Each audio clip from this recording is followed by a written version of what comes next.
أشهد أن محمدا عبده ورسوله. أما بعد، السلام عليكم ورحمة الله وبركاته. وعليكم السلام ورحمة الله وبركاته.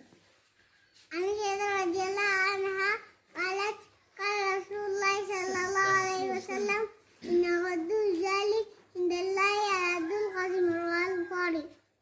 رجبما نما وما فالما غدته أبي